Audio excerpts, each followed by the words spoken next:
Devant abriter du 6 au 8 juillet 2023 le premier forum Invest in Sénégal, le pays espère mobiliser 2000 milliards de francs CFA pour environ 50 projets à présenter aux investisseurs. Le Sénégal cherche ainsi à se placer dans les flux internationaux en matière d'investissement.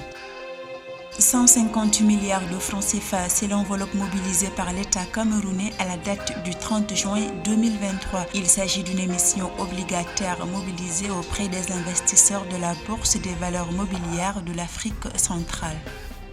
Selon le gouvernement angolais, la croissance du produit intérieur brut réel du pays est attendue à plus de 3,6% entre 2023 et 2027 et à 3% en 2023. Tirée par le secteur pétrolier, la croissance de ce secteur au cours de la période de prévision devrait être à 1% en moyenne.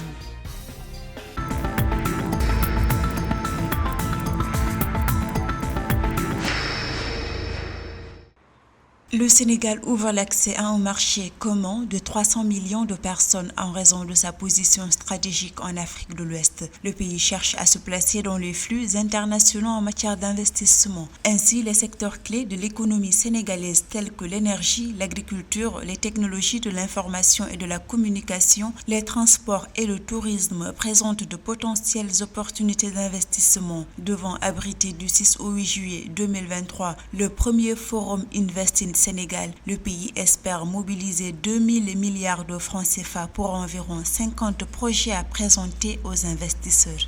We believe that in the past 11 years, we worked very hard on Nous pensons qu'en 11 ans, nous avons travaillé très dur pour améliorer notre environnement des affaires, que ce soit par des réformes législatives depuis 2021, la loi sur le partenariat public-privé qui permet aux investisseurs de venir trouver une loi très transparente et vous avez des règles du jeu équitables au Sénégal, ce qui est essentiel. Le président Macky Sall a beaucoup investi dans les infrastructures, que ce soit les routes, l'énergie, l'accès à l'eau, et je pense que tout cela permet au secteur privé, en particulier aux États-Unis, de venir. Les opportunités d'affaires et d'investissement sont palpables au Sénégal.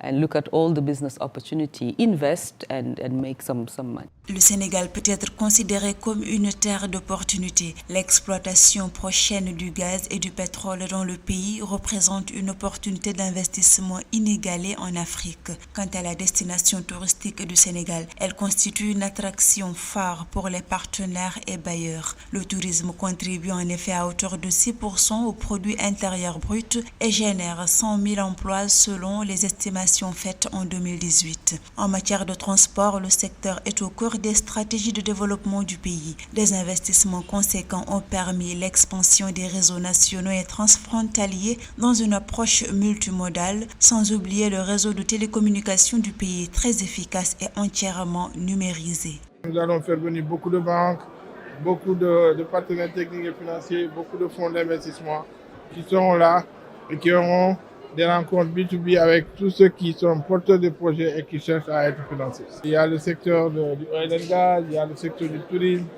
le secteur des infrastructures, le secteur de l'énergie, le secteur de la santé, de la pharmacie. Donc tous les secteurs qui sont des secteurs porteurs de notre économie sont concernés.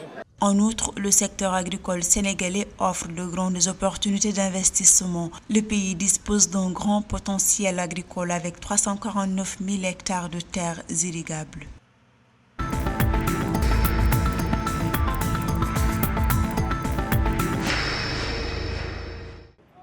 L'émission obligataire de l'État camerounais du 30 juin 2023 a permis une levée de fonds de plus de 150 milliards de francs CFA contre une enveloppe de 200 milliards de francs CFA visée initialement. Ce montant a été revu à la baisse en raison des conditions de marché difficiles du fait de la politique monétaire d'austérité mise en place par la Banque des États de l'Afrique centrale pour combattre l'inflation. Et les financements mobilisés par le Trésor public camerounais serviront à réaliser des projets d'infrastructure dans le pays.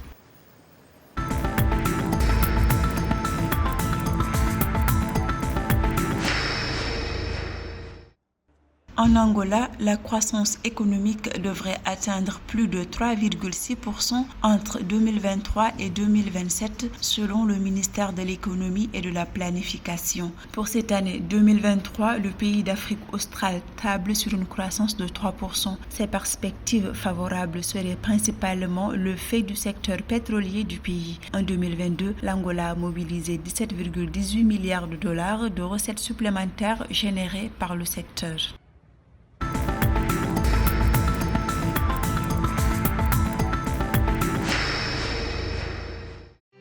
Nourou, la société à l'origine du premier réseau solaire photovoltaïque urbain en République démocratique du Congo, a obtenu un financement de 40 millions de dollars. Ces fonds permettront d'accélérer la mise en œuvre de 3 projets stratégiques dans le pays, lancés à Goma, Kindu et Bunoa. Avec une capacité totale de 13,7 MW, l'initiative contribuera également à combler l'énorme déficit énergétique en République démocratique du Congo, où environ 19% de la population a actuellement accès à l'électricité selon la Banque mondiale.